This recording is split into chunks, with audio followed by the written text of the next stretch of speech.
সবার লাইফের প্রথম কিছু একটু স্পেশাল হওয়াই উচিত। তাই আমার ছেলের প্রথম পয়লা বৈশাখের জন্য আমার বাড়ি থেকে মানে ওর দাদু বাড়ি থেকে পাঠানো হয়েছিল এই তত্ত্বগুলো।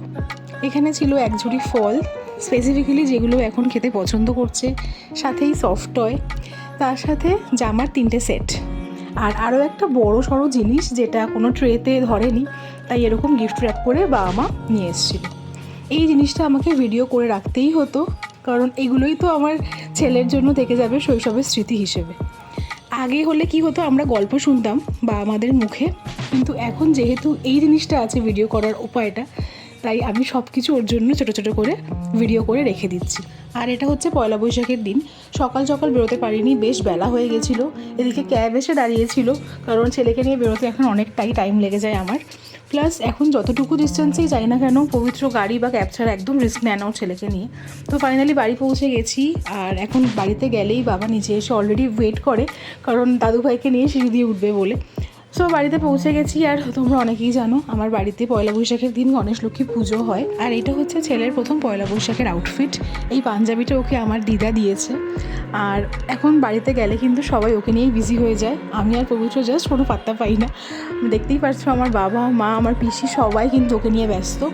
আর এদিকে আমি তো প্রত্যেকবার অঞ্জলি দিই, তো এই বছরও আমি উপোস করেই ছিলাম, ভাবছিলাম ঠাকুরমশাই এসে না পড়ে। ভাগ্যিস এসে পড়েনি, কিন্তু আমার মায়ের সব গোছানো ডান। প্রত্যেক বছরের মতো এই বছরও দেখলাম আমার মা সব কিছু হয়ে গেছে। আমি এখনও বুঝতে পারি না আমার মা কী করে এত তাড়াতাড়ি সব কিছু কমপ্লিট করে নেয়, শুধু ঠাকুরমশাই আসার অপেক্ষায়।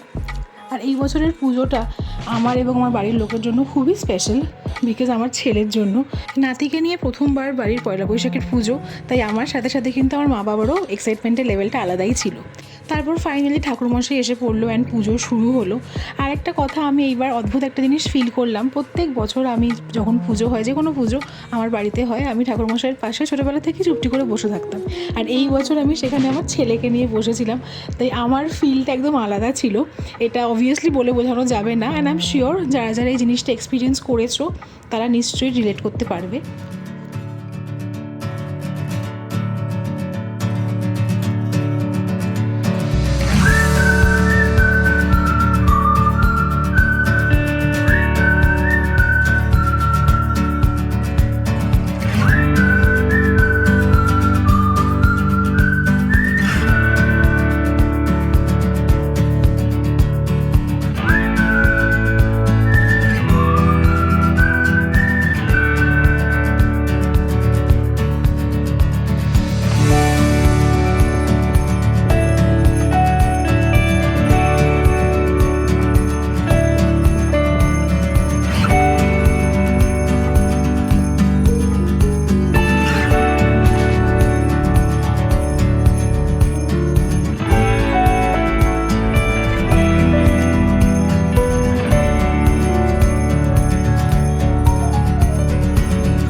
তারপর পুজো শেষ হওয়ার পর প্রসাদ খেয়ে আমরা বসেছিলাম আমার ছেলের আরও কিছু নতুন জিনিস দেখতে।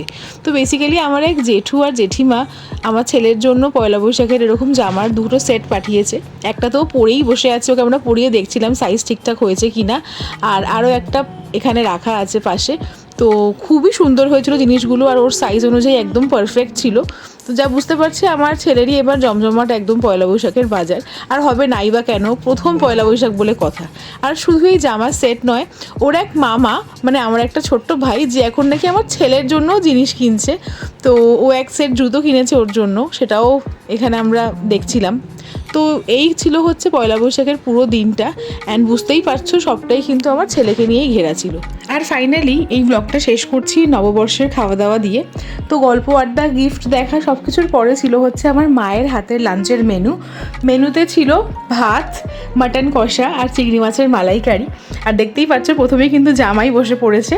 তো এই ছিল হচ্ছে সেই দিনকে একটা ছোট্ট ব্লগ।